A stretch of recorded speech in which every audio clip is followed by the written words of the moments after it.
Olá, boa noite. Está no ar o Show Business, o mais tradicional talk show de negócios da TV brasileira. E no programa de hoje vamos receber Diego Barreto, CEO do iFood, aplicativo referência no segmento de delivery. Por trás está uma rede poderosa de 360 mil entregadores que atendem 380 mil estabelecimentos de mercados, a pet shops, além do carro-chefe, que é o restaurante, espalhados aí em 1.500 cidades brasileiras. Eu sou Bruno Meyer e seja muito bem-vindo ao Show Business que começa em instantes.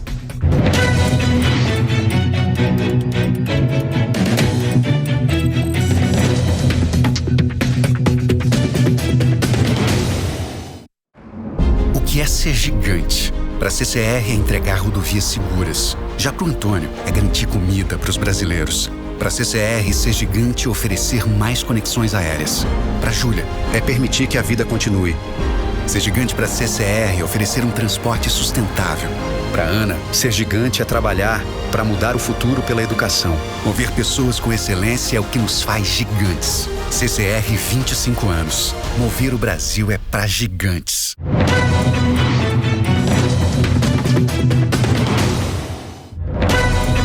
A gente consegue mensurar a força de uma empresa pelos números que ela movimenta.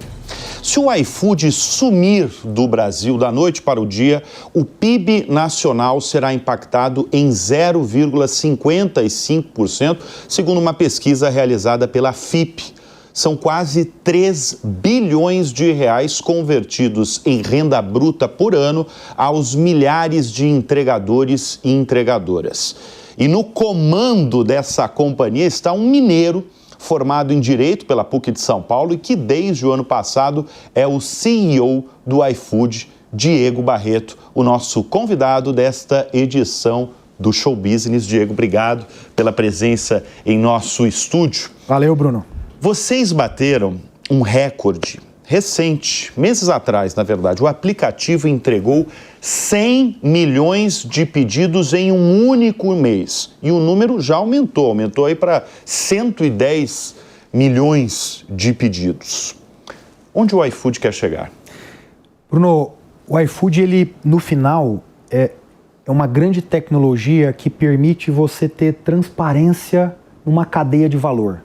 Imagina que o restaurante vê melhor o consumidor vê melhor o restaurante, o entregador vê melhor a demanda que existe de um lado do outro. Imagina que ao longo do tempo, à medida que você vai caminhando na cadeia, você vai eliminando eficiências por causa dessa transparência. Onde é que a gente pode chegar? A gente pode ser um dos grandes vértices de redução do custo da alimentação no Brasil. Como?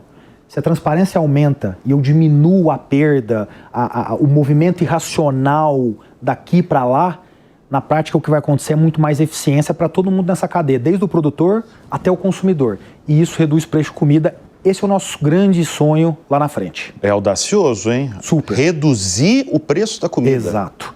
Para pensar só assim, Bruno. Pensa que hoje um restaurante acorda e fala, quanto que eu vou vender de batata? E aí ele fala, acho que ontem eu vendi 10 quilos, acho que eu vou comprar 10 quilos. E eventualmente ele vai vender 8. Ou eventualmente 12. Essa dificuldade de ter previsibilidade faz com que ele tome decisões erradas.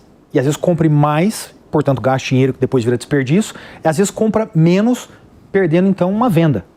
Imagina que quando o nível de previsibilidade aumenta, isso que eu chamo da transparência, da coordenação da cadeia de valor, isso faz com que ele diga, eu sei melhor o que eu tenho que comprar. E ao mesmo tempo, a pessoa lá no campo, lá no Ceasa, lá no Ceagesp, ela começa a enxergar essa previsibilidade também. Eu não cheguei ainda nesse elo inicial aqui, mas é um movimento natural para que ao longo do tempo a gente consiga fazer isso. Eu abri o programa chamando esses 110, 100 milhões de pedidos por mês da empresa.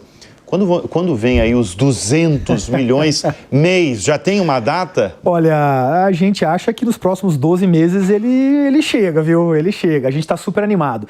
E por alguns motivos. Acho que o primeiro é A empresa hoje não é só mais a comida do restaurante, né? A gente expandiu muito. Hoje farmácia já é muito relevante, supermercado, pet shop está se tornando relevante. Então, a empresa está ficando mais relevante na conveniência de forma geral. E mais importante ainda, tem 2 segmentos que a gente entrou com muita força que trazem muito volume. Um é o segmento de vale refeição e vale alimentação, ou seja, existe um mercado que a gente não conseguia acessar e que agora a gente está lá dentro. E esse é um negócio que cresce muito dentro da empresa. E o segundo é a venda no offline, no restaurante. Capacidade de levar o tráfego lá para o restaurante, no salão dele. Então, esses 2 negócios têm aumentado muito o crescimento da empresa e provavelmente a gente vai chegar nesse número rapidinho. Eu lembro de uma conversa que a gente teve no ano passado, Diego, e me chamou muito a atenção uma frase que você falou, porque eu destaquei aí o trabalho da empresa falando de uma empresa de tecnologia. O iFood é uma empresa de tecnologia. Quando eu trouxe isso para o Diego, quando o Diego não era CEO, era vice-presidente financeiro da companhia, você falou assim: Bruno, nós, na verdade, já superamos, inclusive, esse título de empresa de tecnologia. Nós agora somos uma empresa de inteligência artificial. Eu queria que você explicasse para a nossa audiência o que é uma empresa de inteligência artificial e por que você não considera mais o iFood como uma empresa de tecnologia. Boa. Bruno, uma empresa é algo porque ela tem um elemento na engrenagem dela, funciona em toda a engrenagem dela. Então, quando você pensa assim, essa aqui é uma empresa fabril, então você consegue imaginar uma lógica mecânica funcionando e a empresa basicamente girando em torno daquilo. A gente se tornou uma empresa de tecnologia ali a partir de 2016, 2017, quando a gente trouxe de forma muito forte e todas as áreas da empresa começaram a ganhar capacidade de produzir sua própria tecnologia. Usar a tecnologia dos outros não te faz uma empresa de tecnologia. Criar sua própria tecnologia te faz uma empresa de tecnologia. De 2019 para frente, a gente começou a trazer inteligência artificial para dentro do iFood. Em 2021, a gente já rodava dentro da empresa mais de 100 modelos de inteligência artificial. Criado por vocês. Proprietários. O que isso significa? Que alguma coisa que antes era decidido por uma pessoa ou feito por um software, por uma tecnologia, foi substituído por um algoritmo que tem capacidade de compreender, criar hipóteses e tomar uma decisão que é melhor que a sua, ou melhor que aquele sistema. Portanto, eu fui ao longo do tempo, já em 2020, 2021, substituindo aquela lógica antiga nossa de tomar decisão por um algoritmo. Então, hoje eu tenho inúmeras decisões em todas as áreas da empresa, sem exceção, que são tomadas por algoritmos. O que significa que eu sou uma empresa que tem como principal engrenagem hoje inteligência artificial. E essa é a beleza disso tudo. Qual é a área que vocês mais utilizam que tem inteligência artificial? Logística, marketing e atendimento ao cliente. Deixa eu pegar, por exemplo, a logística, né? Você está citando, foi a primeira área que você citou. A logística, ela identifica, a inteligência artificial, o modelo de inteligência artificial, ela identifica o quê? Por exemplo, se um caminho é melhor feito por uma bicicleta, por uma moto. A gente aqui no Show Business, no Business, a gente gosta de trazer as aplicações da inteligência artificial. Ó, eu vou te dar aqui uns 5 exemplos assim para você entender bem, de forma bem rápida aqui. Pensa que quando você pede no iFood, não existe um entregador esperando no restaurante que você acabou de pedir a comida. Então, eu preciso prever que alguém poderá estar lá no momento em que a comida estiver pronta. Quem faz isso é a inteligência artificial. Então, pensa assim, no momento que você pede, eu preciso ter certeza que o tempo de preparo daquele prato é 15 minutos. Eu tenho que ter certeza que existem pessoas disponíveis a prestar esse serviço. Próximas e em 15 minutos, né? estar lá. Tá. É um risco que eu tomo aqui enorme. Eu preciso prever. Porque mas e se essa atividade fosse por um humano? Ela seria linear. Eu diria assim... Consegue fazer, mas não com essa assertividade. Exato. O que ia acontecer na prática? Eu ia dizer para você, a sua comida chegará entre 30 minutos e 60 minutos. Hoje eu digo, ela vai chegar entre 30 e 34. 30 e 35. E qual que é o índice de assertividade de vocês? 99,99%? Quando é que eu erro? Quando acontece um incidente que você não pode prever. Por exemplo, por um pneu. Sim. E aí aquele entregador, infelizmente, não vai conseguir chegar, e aí eu aloco um outro entregador. Exceto em situações assim, não erro. Lindo isso. Tem um caso que eu volto a falar, porque a gente já se conhece há um tempo, de um caso que você me contou e eu acho que mostra aí a brasilidade da empresa e a brasilidade do comportamento do brasileiro, porque altera a programação, o planejamento de um iFood no dia de um jogo de Flamengo e Corinthians. Eu queria que você explicasse para a nossa audiência o que muda num dia, por exemplo, de jogo de Corinthians e Flamengo. Boa. Eu vou explicar, mas eu queria explicar, olha, como a inteligência artificial chega nisso. Olha só, antes de inteligência artificial, o que a gente dizia? A gente dizia assim, entre 7 horas da noite e 9 horas da noite, existe um pico, que as pessoas pedindo jantar. Então, eu vou me programar mais ou menos assim, precisa ter mais ou menos tantos entregadores, então eu vou avisá-los que tem uma demanda, será que eles vão estar aqui, não vão? E aí eu entrava naquela zona de risco, de eventualmente ter ou não ter. O que eu estou querendo dizer aqui é o seguinte, no momento que você tenta imaginar essas situações da demanda e da oferta de entregadores, e no momento em que você tem um sistema que tenta fazer isso, você tem uma relação que ela é muito linear. A nossa cabeça, ela não foi feita para pensar exponencialmente. A gente pensa de forma linear. O que aconteceu quando a gente construiu um algoritmo para tomar essas decisões? Ele, ao analisar, ele começa a fazer inferências e em algum momento dizer, peraí, tem alguma coisa que acontece sempre aqui, e ele vai trabalhando nas hipóteses, nas informações, e em algum momento ele diz, nesse momento aqui, eu vou tomar esse tipo de decisão. E você enxerga isso porque é um output do algoritmo. E um desses outputs, em um certo momento, foi todas as vezes que tem um jogo de Corinthians e Flamengo acontecendo num horário próximo, então não precisa ser um contra o outro, eu tenho um problema de oferta de entregador. Quando eu te conto isso, você fala, óbvio, Diego, são as duas maiores torcidas de futebol, as pessoas param e falam, agora eu vou assistir o jogo. Então ele encosta talvez em casa, ou vai num bar e fica ali assistindo o jogo. É muito óbvio. Linearmente, você nunca ia imaginar isso. Então, o que isso me obriga? Ou o modelo me obriga a dizer quem não são os corintianos e flamenguistas nesse momento? Olha que loucura. Quando eu não tenho o modelo... E vocês sabem.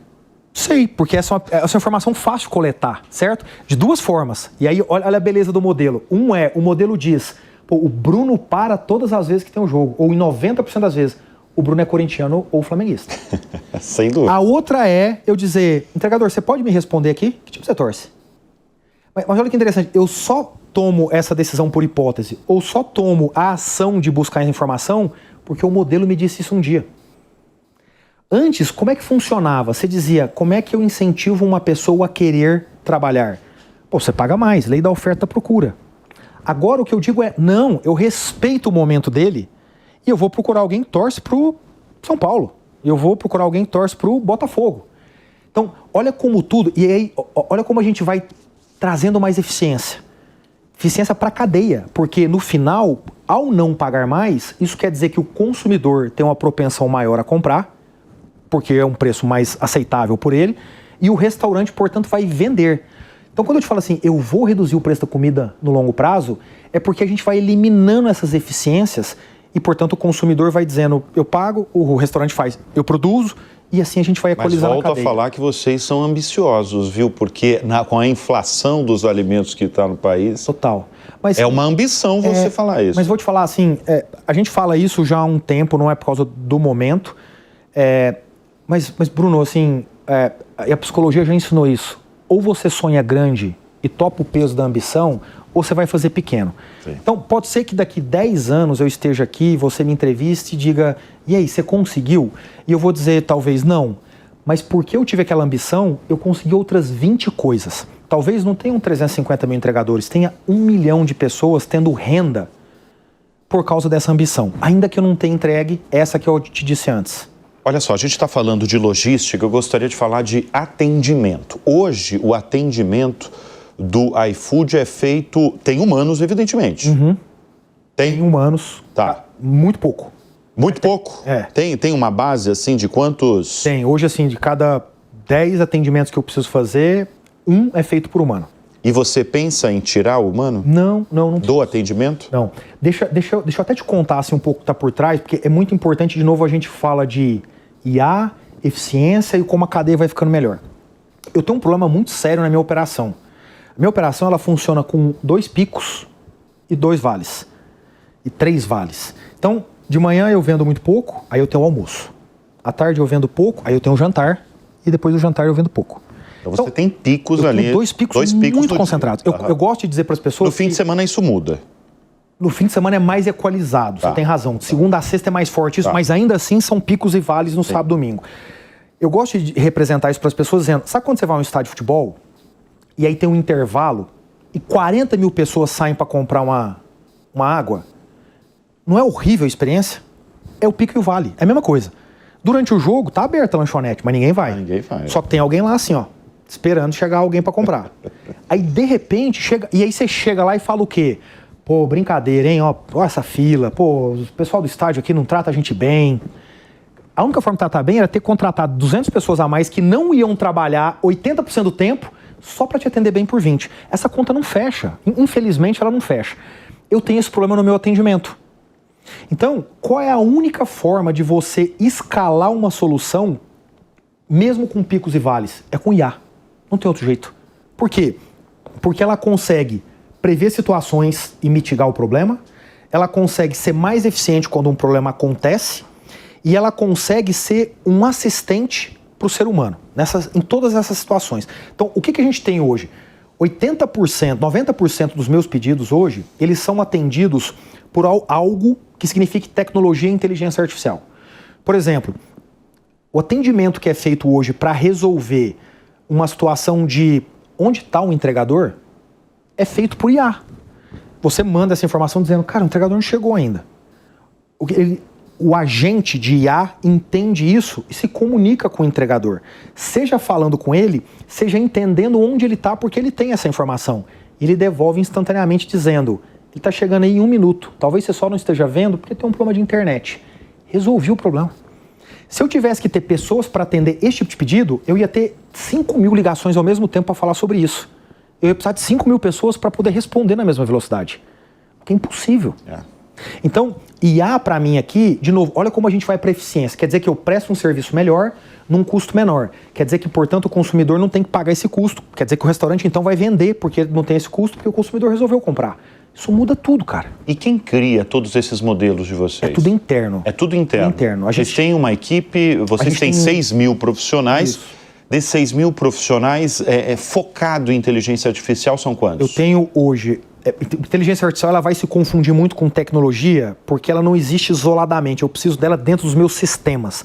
Então eu tenho hoje metade da empresa que trabalha com desenvolvimento de código, de tecnologia e ou inteligência artificial. Então metade da empresa é isso. Tá, metade da empresa. Muito relevante mesmo. Ultra relevante. Ultra relevante. Diego, é o seguinte, vocês estão em 1.500 cidades brasileiras. Evidentemente, como a gente tem conversado aqui no Show Business, vocês têm dados de centenas. Eu acredito que talvez tenham dados aí da maior parte dos brasileiros. Com esse arsenal de dados, né, entregando comida, entregando produtos na casa dos brasileiros, o que você pode concluir desse Brasil gigantesco? Essa é uma pergunta muito boa. E a primeira resposta é que não existe um Brasil. São muitos Brasis. São vários. E é muito louco, cara. Essa pergunta é muito boa, sabia? Acho que ninguém nunca me fez. Essa pergunta é muito boa. Porque, cara, ela expressa um lado muito humano do que é esse país. Então, eu vou te dizer um pouco desse Brasil. A primeira coisa que eu posso dizer desse Brasil é a quantidade de pessoas que usam o iFood para resolver um problema de um ente querido é inimaginável. A quantidade de pessoas que manda o almoço e o jantar para sua mãe e para o seu pai à distância, você não acredita. É mesmo, Diego? Inúmeras pessoas. Para mãe, para... A pessoa que um dia saiu de casa, foi trabalhar em outra cidade, se radicou lá, a mãe chegou aos 80 anos de idade, tem dificuldades de locomoção, não pode ter alguém 100% do tempo ali para poder cozinhar para ela e ao supermercado, E é a pessoa que pede todos os dias o almoço e o jantar da mãe. Isso, por exemplo, você consegue identificar como? Eu consigo identificar pela entrega repetida em outro endereço, em uma cidade que não tem nada a ver. Tá. E aí a gente naturalmente faz o quê? Ao entender isso, fala, deixa eu entender isso, por que está acontecendo isso? E aí a gente liga para as pessoas, conversa com as pessoas, e elas explicam isso pra gente. Isso é importante porque isso me ajuda a pensar num produto melhor, que funciona melhor, para essas situações específicas. Então, a quantidade de vezes que isso acontece é inacreditável. Você não imagina, assim, por quê? Não imaginei mesmo. Inacreditável. Esse é um Brasil. Eu achava que você ia falar das diferenças de regiões. Vou chegar lá. Evidentemente tem. Sem mas dúvida. Isso é muito profundo mesmo. Total, isso é muito profundo. Eu vou te dar um segundo exemplo. Existe um Brasil que olha para o entregador e diz, cara, obrigado. Obrigado por você vir aqui, na sua correria aí e tal, eu precisava, eu estou trabalhando, e aí eu pedi a comida aqui no iFood, obrigado. Ou seja, a forma como ele se expressa, independente da palavra que ele usa, é de gratidão. Mas existe um Brasil, cara, triste, que olha pro entregador e diz, você tá aqui para me servir, cara. Você chegou aí agora, eu quero que você suba até o 14º andar da Torre B e deixe a comida na minha porta. Existe um Brasil, infelizmente, que olha e fala, esse cara tá para me servir.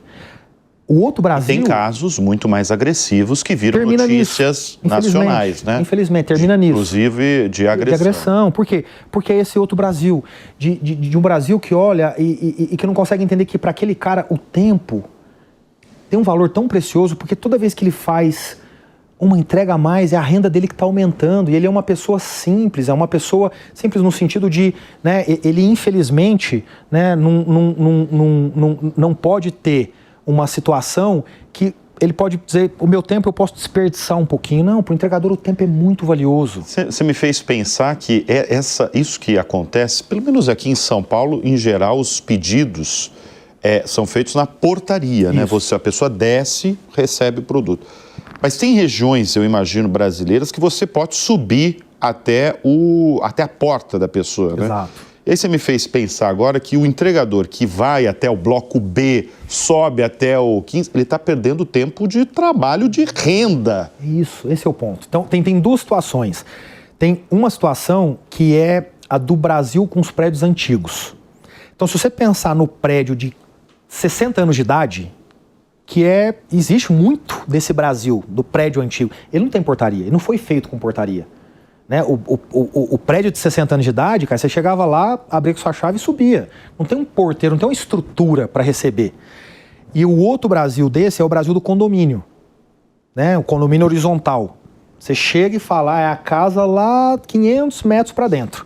Então, nessas duas situações, é o que acontece. Então, o grande problema aqui é assim, de novo, provavelmente você pedindo em casa, você tá numa condição de mais, né, cara, eu tô aqui, talvez vendo uma TV, pode dar uma preguiça de andar um pouco, mas sabe, não tem por que você não ter esse olhar, né? Então tem esses dois.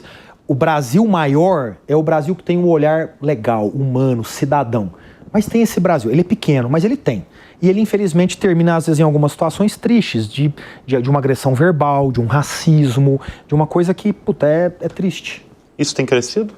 Não, tem diminuído. Porque ótima notícia. Quando isso se tornou para nós algo claro, a gente começou a fazer um trabalho. Então, a gente foi nas associações de administradoras de prédio, a gente passou a fazer, em algumas cidades onde isso é mais forte, a gente passou a fazer campanha de rua para explicar para as pessoas. A gente criou uma expressão que é bora descer. E a gente passou a mandar isso para as pessoas. Como a gente sabe onde esses problemas acontecem, os condomínios horizontais, os prédios antigos, eu sei onde essas pessoas estão. Então eu passo a mandar comunicação para educar essas pessoas. Então isso está diminuindo, está cada vez melhor. Mas existe. Pegando a sua pergunta ainda, que ela é muito legal, existe um Brasil curioso. É muito legal esse Brasil curioso. Que é a pessoa, cara, que entra e ela não vai direto no restaurante dela, ela não vai direto na gastronomia dela. Ela vai pesquisar? Cara, ela vai viajar para descobrir alguma coisa. Sabe, a comida coreana, que não é do dia a dia nosso. É muito, assim, às vezes você pega nas pesquisas umas coisas muito engraçadas. Mas isso em grandes centros, né? Pra comida coreana, Quanto é lugar, cara. Sabe por quê? A gente está falando de 1.500 cidades brasileiras acima de 50 mil habitantes. Exato. Né? Então, é meio difícil você comparar São Paulo com Total. Uma cidade de 50 mil habitantes. Total. Né? Mas sabe o que acontece? O iFood, ele é para muitas pessoas a chance de empreender. Então, imagina uma pessoa qualquer numa cidade de 100 mil habitantes e essa pessoa, ela é descendente de coreano. E ela tomou uma decisão com o marido, com a esposa, dela ficar em casa enquanto a outra pessoa trabalha e ela cuida dos filhos. E um belo dia ela fala, cara, com o iFood eu posso empreender porque eu sou muito bom, muito boa na cozinha. Será que alguém quer comer comida coreana aqui? Esse Brasil existe. Então você vai chegar na cidade, não vai ter 500 restaurantes coreanos, mas vai ter uma pessoa que faz 3 ou 4 coisinhas e você fala, uau, isso aqui é diferente. Ô Diego, tem uma região que é mais exigente? Ah, tem. As grandes cidades, claramente, assim, é uma correlação direta. São Paulo, então, deve estar na liderança. Top, parado. Terra mais exigente. Sabe onde você pega isso? A gente, em boa parte das cidades, a gente tem um negócio chamado entrega rápida. Ou seja, você pode pagar algo a mais para receber num tempo menor. Esse tempo menor não é o entregador no mais rápido, é o restaurante comprometido em ter um processo mais rápido, né? Onde é que as pessoas mais usam esse serviço? É comodidade, né? Então, estou traduzindo isso como exigência. São Paulo, disparado. Depois, Rio de Janeiro, disparado. Depois, Belo Horizonte, Curitiba, Brasília. Você falou em comida coreana e agora, novamente, na sequência aí dessa pergunta do arsenal de dados que vocês têm, quais as comidas mais pedidas no Brasil? Ah, essa é fácil, porque o brasileiro, eu não acho que é do brasileiro, mas enfim, a gente gosta do que a gente chama de comida de indulgência. Aquela comida que você fala, ela é saborosa, ela é fácil, ela é gostosa, é isso que eu quero. E é rápida. Isso, aquele negócio que você fala, é isso que eu quero. Pizza, hambúrguer. Pizza em São Paulo, com certeza, isso daí não é novidade não. Brasil. Mas isso é Brasil todo? Brasil é pizza e hambúrguer. Aí depois você vai para outras 2 culinárias, uma que cresceu muito nos últimos 10 anos e outra que tem crescido muito no delivery, né? Não estou falando sempre do delivery aqui. Japonesa. A comida japonesa cresceu nos últimos 10 anos é um negócio inacreditável. Inacreditável. E agora cresce muito no delivery a comida brasileira. Leia-se a marmita, o arroz com feijão e bife. Essa comida, ela explode hoje o crescimento dela. Por quê? Porque o brasileiro entendeu ao longo do tempo que o iFood não era só a indulgência. Sexta-feira à noite, estou assistindo um filme, vamos pedir. Ele entendeu que ele pode também ser uma forma de você substituir outros hábitos, como, por exemplo, cozinhar em casa. Isso não quer dizer que você não vai cozinhar em casa. Isso quer dizer que em alguns momentos faz sentido você substituir. Ou deixar de fazer o deslocamento em momentos difíceis para ir ao restaurante. Cidade como São Paulo, sexta-feira à noite, qual é a chance de ter fila no restaurante? Grande. Hoje eu não quero ir. Mas eu não quero a indulgência. Eu quero comer um bom arroz com feijão e carne. Então o brasileiro aprendeu isso. De novo, você vai continuar no restaurante sempre, o resto da vida. Mas ele entendeu isso. E aí por isso que as outras culinárias, como a coreana na brincadeira aqui que eu disse, que é uma verdade, não é uma brincadeira, ela tem crescido tanto. Eu posso te dar outros 200 exemplos assim, você fala, jura, as pessoas comem isso? É um negócio incrível. Diego, eu gostaria de focar um pouco na sua carreira. Eu apresentei, quando eu abri o Show Business de hoje, eu apresentei muito brevemente o perfil do Diego Barreto, né? Um mineiro formado em Direito pela PUC de São Paulo. Como é que um advogado chegou nessa cadeira aí de CEO do iFood? É louco, né? Então, bom, primeiro eu não sou filho do dono, então não é por causa disso. Não, mas eu cheguei da seguinte forma. O meu pai... então tem a ver com o seu pai. Tem a ver com o meu pai. Ele só não é o dono do iFood. O meu pai, ele fez direito e empreendeu. E desde a minha infância eu trabalhei na empresa dele. Então, eu ia para lá, meu pai tinha uma empresa de transporte. É uma empresa de transporte pequena, que fazia transporte de carga pesada. Em Minas Gerais, Uberaba. Exatamente. E eu ia para lá. Então, eu troquei muito pneu de caminhão, fiz troquei muita assoalho de caminhão, viajei muito na boleia de caminhão. Então, eu vivi a empresa do meu pai até os 21 anos de idade, quando eu morei lá em Uberaba. Então, para mim, existia uma correlação direta, e meu pai acreditava nisso, no que o direito te ensinava, abria de oportunidade e o que você poderia fazer em negócios depois. E eu acreditei nisso. E eu errei. Feio. Então, a faculdade do direito é ótima, a PUC de São Paulo é maravilhosa, mas o ponto é, ela não te prepara para negócio. Então, o erro foi meu e do meu pai, não tem nada a ver com ela te prepara para o quê? Para ser um advogado, para trabalhar entendendo a lei e construindo teses jurídicas. E não para estruturar negócios, né? Então, o que aconteceu quando eu entrei? Mas você concluiu direitinho. Eu concluí, mas quando eu entrei na faculdade, eu falei, cara, isso que eu tô fazendo isso aqui aqui? Não é para mim, não tem nada a ver. E aí o que eu fiz? Aí eu fui buscar no direito, e aqui tem uma história muito boa, muito boa. Eu fui buscar no direito uma forma de estar muito próximo do negócio. Isso era 2004. E em 2004 eu falei, cara, o que eu vou... Tá, e aí eu comecei a pesquisar e tentar e procurar. E aí descobri uma área que chamava mercado de capitais. Que a gente pode trazer de uma forma muito simplista, como, cara, o que acontece lá na bolsa, os IPOs, as captações de recursos das empresas. De uma forma muito simples é isso. Eu falei, cara, isso é um jeito de estar perto. E aí, um belo dia eu tô lá na PUC, passa um cara chamado Ricardo. Eu nunca vou esquecer o nome desse cara. E ele fala, e aí, Diego, bom, que você tá fazendo? Ah, eu tô aqui, e você? Não, tô indo pra uma entrevista. Eu falei, que legal, onde? No Matos Filho. Eu falei, Matos Filho, que legal, hein? Belo escritório de... maior escritório do Brasil e tal. Aí eu, que legal. E eu falei, e aí, você tá animado? Não, tô indo fazer um negócio lá que eu não quero. O que é? Não, pra fazer uma entrevista pra área de mercado de capitais. Eu falei, jura? Cara, é isso que eu quero fazer. Ele falou, quer no meu lugar? Eu falei, eu quero. Aí eu falei, não avisa o escritório que você não vai. Eu vou lá.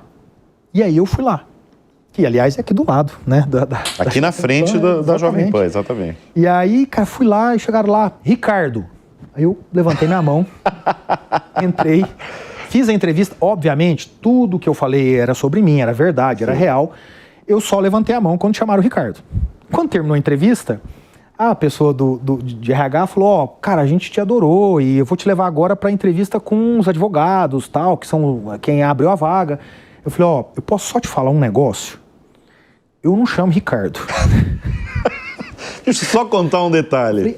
E aí eu expliquei a história pra ela, eu tinha 21 anos de idade, ela olhou e falou, cara, eu entendi assim, a intenção era uma intenção boa, era de boa fé, e de novo, eu não contei uma história que não era verdadeira, eu só aproveitei aquela oportunidade, e daí eu entro na área de mercado de capitais, que me aproxima do negócio. Que me aproxima. Agora, você tá há 8 anos no iFood. Exato.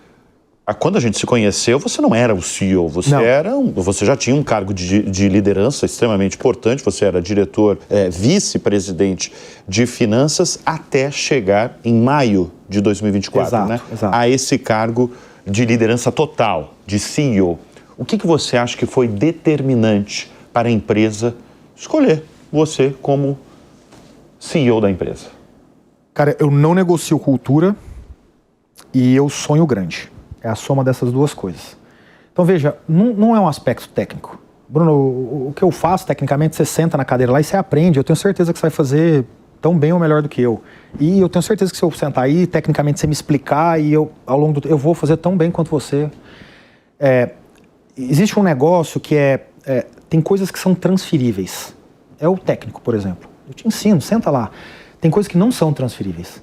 E o que não é transferível, no nosso caso, iFood, e como a gente acredita nas coisas, é o quanto a cultura é o que faz a empresa ser o que ela é, atingir o que ela atinge.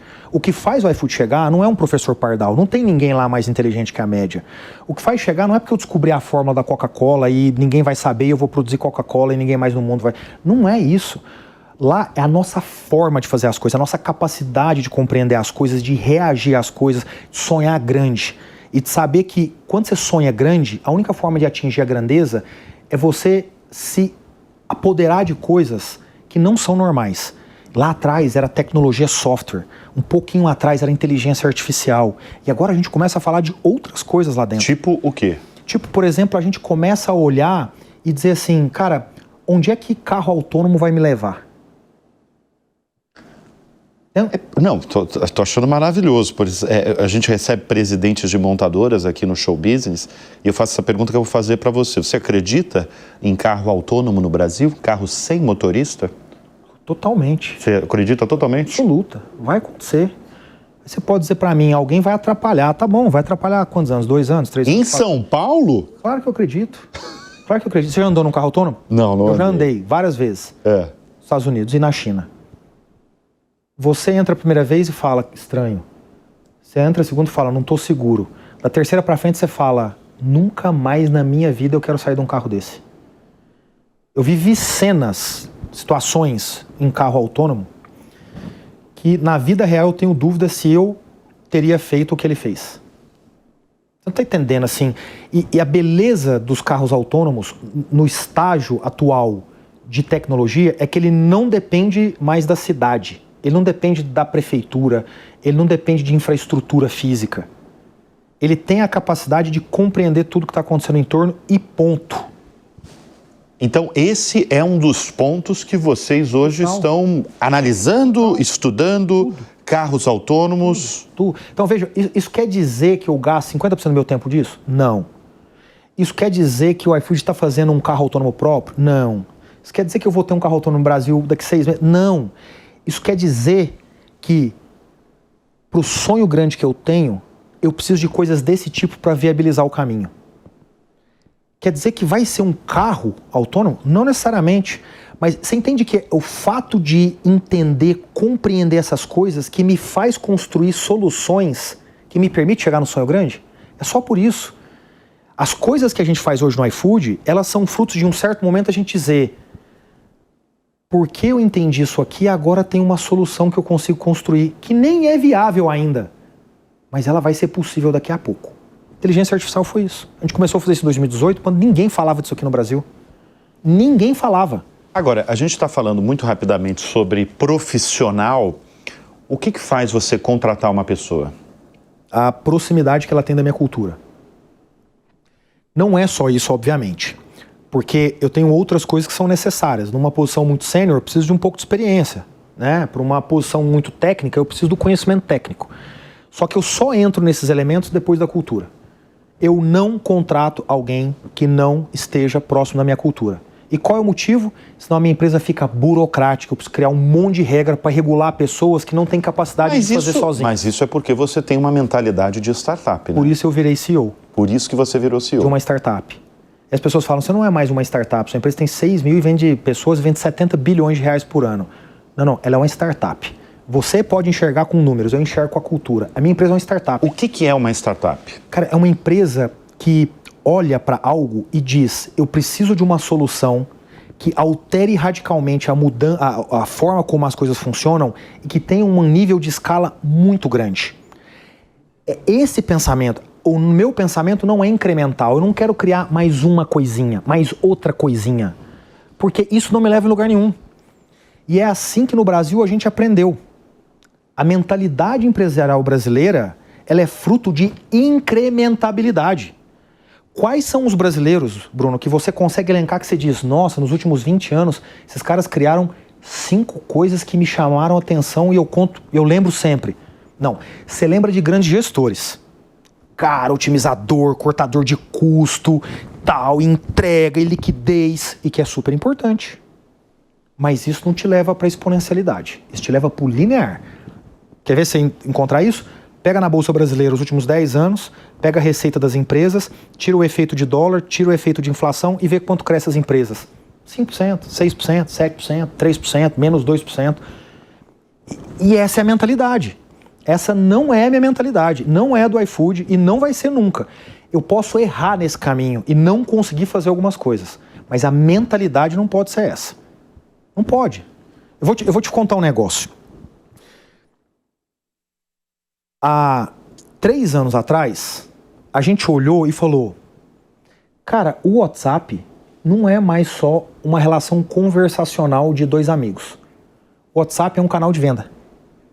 Como é que você percebeu isso? Porque a pessoa da loja que te atendeu e vendeu o teu sapato, e te mandou uma mensagem e falou, oi Bruno, se quiser um outro sapato, que esse dia tá ficando meio velho, eu mando aí pra você. O WhatsApp começou a fazer esse papel de canal de venda, certo? Sim. Certo. Ali a gente disse, pô, essa é uma tecnologia emergente para venda. O brasileiro já estava fazendo isso de forma orgânica, natural. Falou, é verdade. Eu te desafio a procurar no mundo quem criou um app, trouxe tráfego e começou a tirar tráfego ali de dentro para ir para um outro canal. Não tem. Empresas que criaram, via de regra, um app, falaram, é aqui que meu consumidor tá, ele vai ficar aqui dentro, ele vai viver comigo aqui dentro. 3 anos atrás, quando isso aconteceu, certo? Hoje, o WhatsApp representa 25% das minhas vendas. 25%? E as pessoas nem sabem. Por quê? Porque eu não nego a realidade e eu não deixo de inovar para poder chegar no meu sonho grande. 25% dos meus pedidos são feitos dentro do WhatsApp e você nem sabia disso. E um dos seus sonhos grandes atuais é atingir os 200 milhões de pedidos mês? É isso aí. 200 milhões de pedidos mês, hein? Você vai voltar aqui para falar sobre os 200 milhões. Eu vou. E a gente tem ainda bons assuntos para tratar, mas o Show Business vai dar uma breve pausa e volta em instantes com Diego Barreto, CEO do iFood.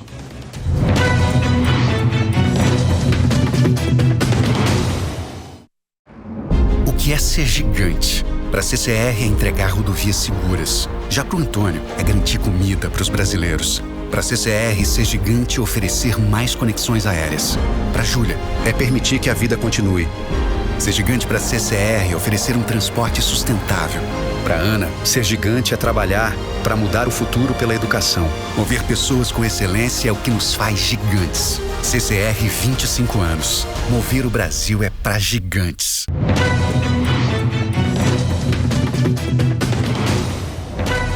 E nós voltamos com o Show Business nessa edição com Diego Barreto, CEO do iFood. Diego, a gente falou no último bloco bastante até sobre, eu posso chamar aí de alma do iFood, que é o entregador. Vocês têm uma base de 350 mil entregadores. É isso aí. Qual que é o perfil desses milhares de entregadores? Eu queria saber sexo, eu queria saber idade, como eles são? Ó, eu não vou te dar o perfil médio, porque a média esconde muita coisa aqui. Então eu vou fazer alguns recortes. O perfil médio em si, se a gente falar só dele, ele é homem, de 30 anos de idade, pardo e negro, com ensino básico para médio, ensino na escola. Esse é o perfil médio. Mas eu quero fazer alguns recortes, porque a base é muito grande e ela esconde algumas coisas. Ela esconde 2 coisas importantes quando eu olho para esse perfil. Primeiro, a quantidade de jovens que cada vez mais usam o iFood como primeiro emprego cresce. Por quê? Porque o iFood não tem barreira para entrar. A entrada do iFood é como? Tem uma idade? Não, tem uma idade... Tem idade. Qual é a idade mínima, que são os 18 anos de idade. 18 anos. Então, com 18 anos a pessoa entra, se cadastra e começa a trabalhar. O cadastro é rápido? Como é? Identidade? Exatamente. Você pode fazer. Simples. Então, o que eu quero... O ponto que eu quero chamar a atenção aqui, do ponto de vista de perfil, é que a gente virou uma porta de entrada do mercado de trabalho. Para muitos jovens que, quando vai começar a trabalhar, ele ouve, você tem experiência? Não. Ah, então... Então, cara, isso é muito legal. Então, o segundo perfil importante aqui. Eu sou uma grande porta de ressocialização. Por quê? Porque eu não olho para uma pessoa que eventualmente teve que cumprir uma pena e que cumpriu a pena como um problema. Eu olho ela como uma pessoa e, portanto, ela tem o acesso. Ela pode vir aqui trabalhar. Então, eu sou um canal de ressocialização. Isso é muito importante. Então, esse é um perfil. Tem um outro perfil muito importante para dizer que é o como essas pessoas trabalham. 1/3 da minha base, ela faz o puro complemento de renda. Ela tem um trabalho principal e ela usa... Exatamente. Isso geralmente acontece como? Ela chega no final do mês e fala, eita, tá faltando R$100 aqui. Ela vai e trabalha 2, 3, 4, 5 horinhas, pega o dinheiro e pronto. Então tem pessoas... 1/3? 1/3. 1/3 é isso. Tá. Por isso que, às vezes, quando aparecem uns números aí do tipo, o entregador do iFood diz que ganha R$200 no mês. É porque ele só trabalhou umas horinhas. E essa é a beleza da plataforma. E quanto ganha, mais ou menos, um profissional, um entregador que trabalha dedicado 100% ao iFood? Esse é um terço. Então vai ter outro terço ainda. E vive da entrega ali. Ele olhou e falou, cara, é aqui que eu vou fazer a minha principal renda. Não é só no iFood, porque ele tem a liberdade de fazer outras coisas. Esse cara que vai trabalhar ali de 6 a 8 horas por dia, 4 a 6 dias por semana, esse cara tira hoje 2 salários mínimos líquidos já das despesas, da moto ou da bicicleta. Sabe quem ganha isso no Brasil? 30% da população. Só 30% da população, infelizmente, a gente deveria ter um país com muito mais distribuição de renda. Só 30% ganha o que ganha um entregador do iFood, que se dedica em mesma quantidade de horas. Só que ele tem um benefício que uma pessoa que não está aqui tem, que é flexibilidade. Então eu vou te dar um exemplo. Provavelmente a pessoa que trabalha na sua casa, te ajudando na arrumação, em São Paulo, ela tem que acordar muito cedo e ela não leva o filho dela na creche. Porque senão ela não chega na sua casa no horário combinado. Pois o entregador do iFood, se tomar essa decisão de levar o filho na creche, ele pode. Se você tem alguém que te atende num restaurante às 9 horas da noite, no jantar, e naquele dia tá jogando o time dele, ele gostaria de assistir, ele não vai assistir o jogo. Pois o entregador do iFood fala, se eu quiser assistir, eu vou assistir. Essa flexibilidade, cara, ela é muito importante para essa pessoa. Então, 1/3 da base é isso. Aí você tem um terço que ele é intermitente, mas ele não é só aquele complementinho. Ele geralmente tem uma missão, ele definiu uma missão para ele. Então, um exemplo muito comum é a pessoa que fala o seguinte, pô, eu comprei um negócio, uma moto. Eu preciso pagar a moto. A prestação é R$600 por mês. Ele vai lá e trabalha aquelas horas para pagar aquela prestação. Às vezes é a moto, às vezes é o aluguel que ele está dividindo com alguém. A pessoa tem uma missão. Então, ele não é o complemento de renda, aquele primeiro terço, que só vai quando precisa. Ele não é esse que se dedica, né, como canal principal. Ele é aquele que fala, eu vim aqui só resolver minha missão. E às vezes ele fica ali 2, 3 meses trabalhando um pouco mais, depois ele cumpre a missão. Então é uma base que ela flutua muito, ela não tem um perfil. Por isso que eu sempre digo, toda vez que alguém vem e fala, eu vi tal notícia, eu falo, você está trabalhando com a média? Não serve para nada. Sim. A média não serve para nada. Agora, como é que é o contato, a relação de vocês com esses 350 mil entregadores? Cara, ela é uma relação muito boa.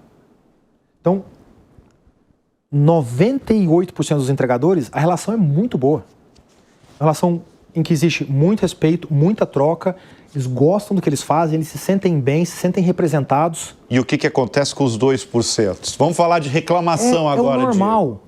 Eu imagino, porque vocês estão lidando com... Total. Só que o que eu quero dizer aqui é o seguinte, é normal que numa lógica em que você está esperando a demanda chegar, e se ela não chegar, ela não existe, existe a insatisfação às vezes. Você fala, puta, mas eu tô aqui às 3 horas da tarde, neste lugar, e não tem um pedido.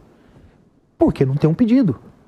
Então, e essa é uma relação, é muito curioso isso, Bruno, porque isso é algo que já existe pra gente há muito tempo no Brasil. Só que a gente via isso num outro grupo, geralmente dos profissionais liberais. Pensa, o que é um dentista? É exatamente isso. Um dia ele formou em odonto, um dia ele resolveu pôr o dinheiro dele numa pequena clínica para começar a atender, e aí ele vai fazendo isso. Tem gente, não tem gente, tem gente, não tem gente para atender. Então, já existe no Brasil esse perfil, só que era num outro grupo, né? E nesse grupo, mais essa organização numa plataforma tecnológica é um negócio dos últimos 10 anos. Então, as pessoas estão se acostumando, mas a relação, de forma geral, é uma relação boa. O iFood tem 12 anos, quantos anos? 12 anos de vida. É um pré-adolescente. Você está há 8 anos. Exato. O caso de vocês eu acho fascinante porque vocês conseguiram entrar no vocabulário de um país como o Brasil. Porque as pessoas são raríssimas empresas que têm esse feito, né? Porque a pessoa não fala, vou pedir uma comida. Vou pedir e o nome da empresa. Isso é raro e é o sonho de todas as companhias no planeta. Concordo. Como é que vocês conseguiram essa façanha? É uma pergunta interessante também. Eu vou te responder sem ciência, né? Então é um pouco aqui do que eu acredito aqui. Acho que primeiro Lembra do sonho grande?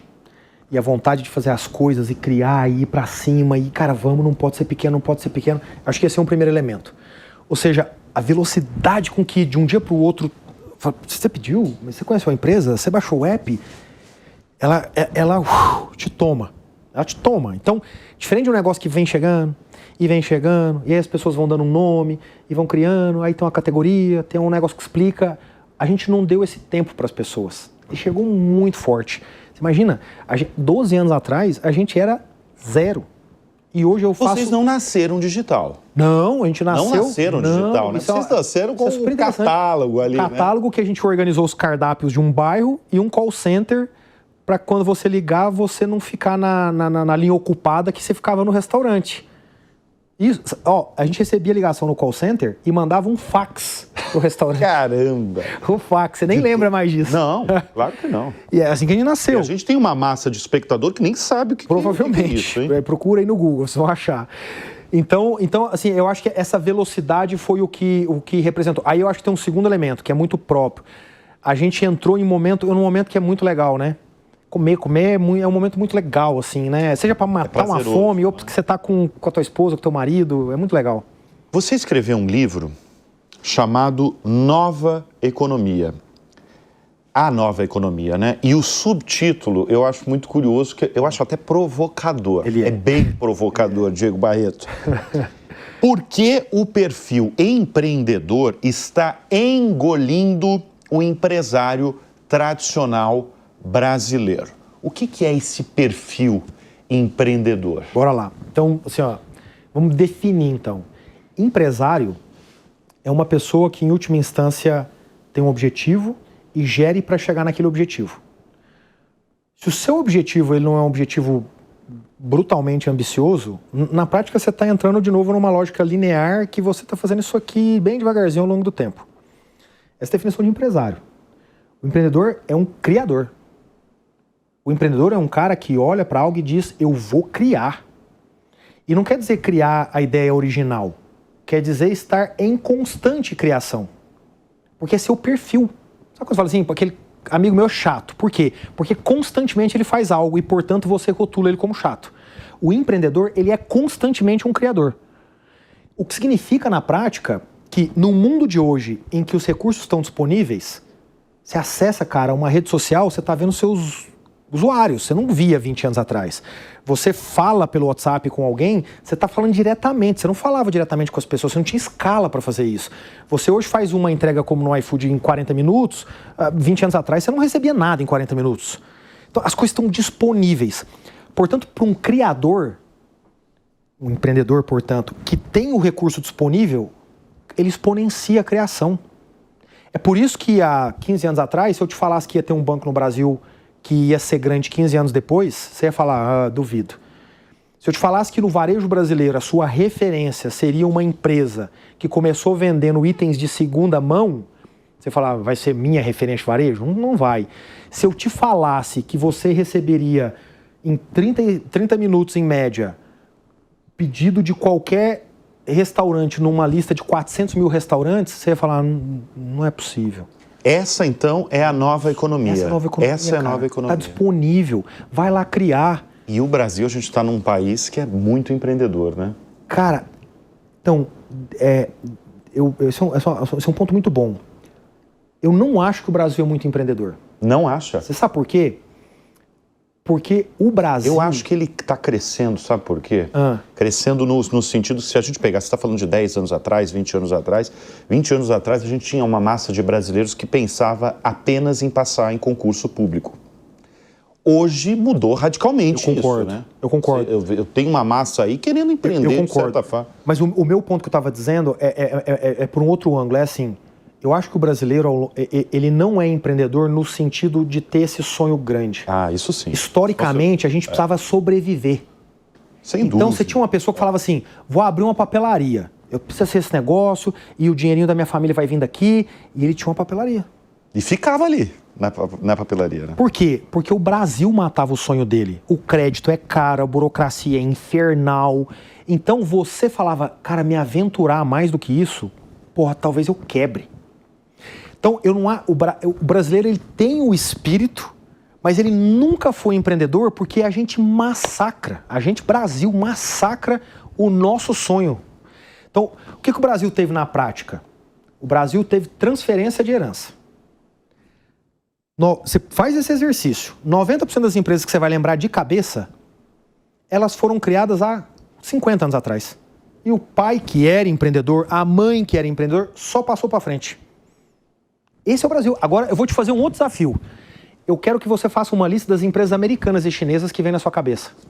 Eu vou te dizer, 90% delas foram criadas nos últimos 20 anos. Sem dúvida. Então, você entende assim, o lance de, no Brasil eu tenho o espírito, mas eu não viro empreendedor. Nos Estados Unidos eu tenho o espírito, o que a gente precisa fazer então, Diego Barreto? Cara, a gente precisa deixar o Brasil ser mais leve. Eu preciso reduzir a burocracia desse país de uma vez por todas. Você depende de políticas governamentais. Eu preciso. Não é? Eu preciso. É. E essa, para mim, não é uma discussão de direita ou de esquerda. Essa é uma discussão de prosperidade.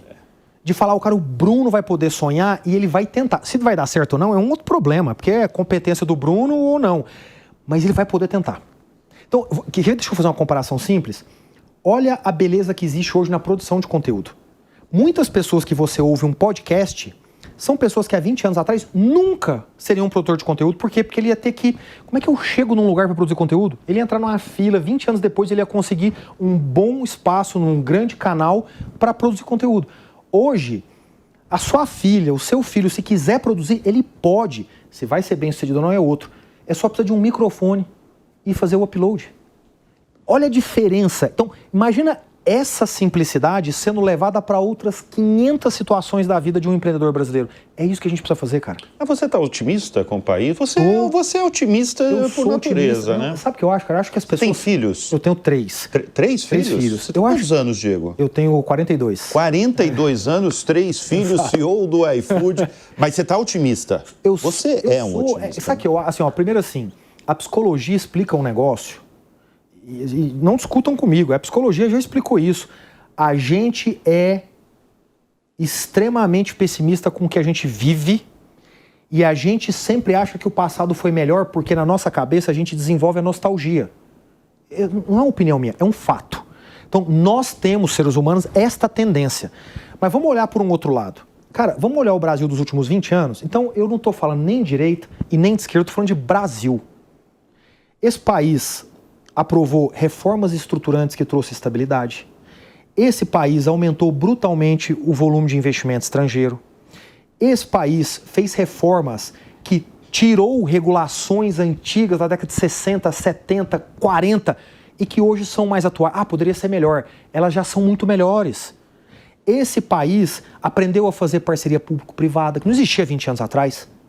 Há 20 anos atrás, o brasileiro nem investia em bolsa. Quando eu comecei a trabalhar no Matos Filho, nem existia o conceito de uma pessoa física investir em bolsa. Era impensável.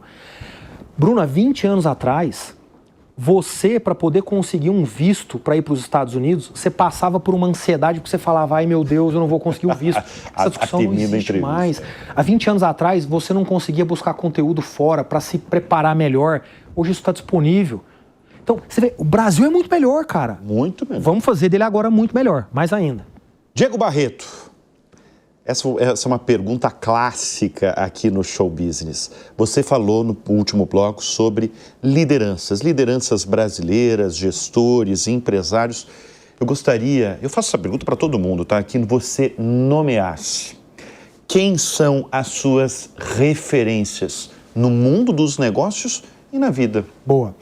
A referência minha no mundo dos negócios é meu pai.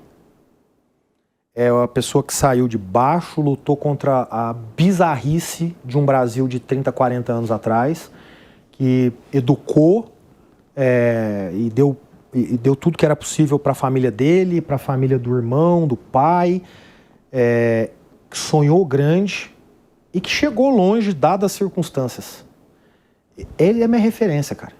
Porque foi ele que me mostrou a importância de sonhar grande.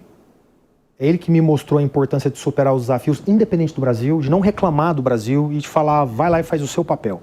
Ele é minha referência.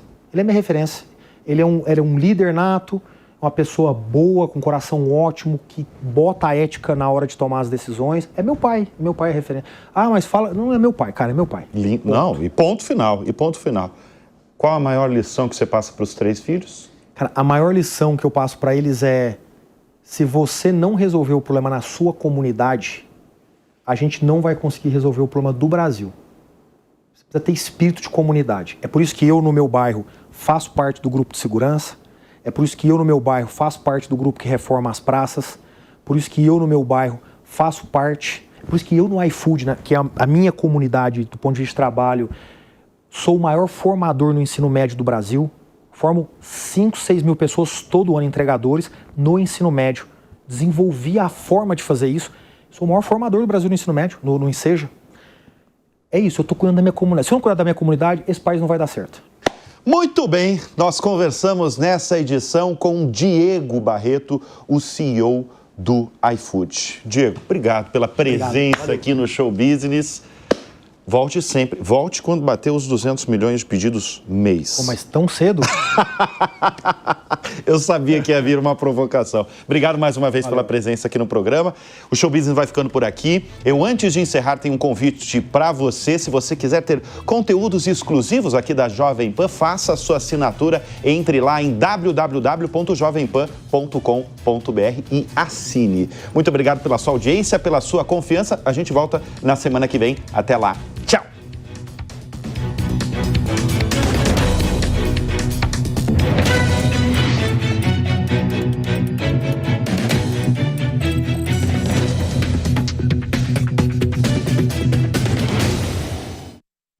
A opinião dos nossos comentaristas não reflete necessariamente a opinião do Grupo Jovem Pan de Comunicação.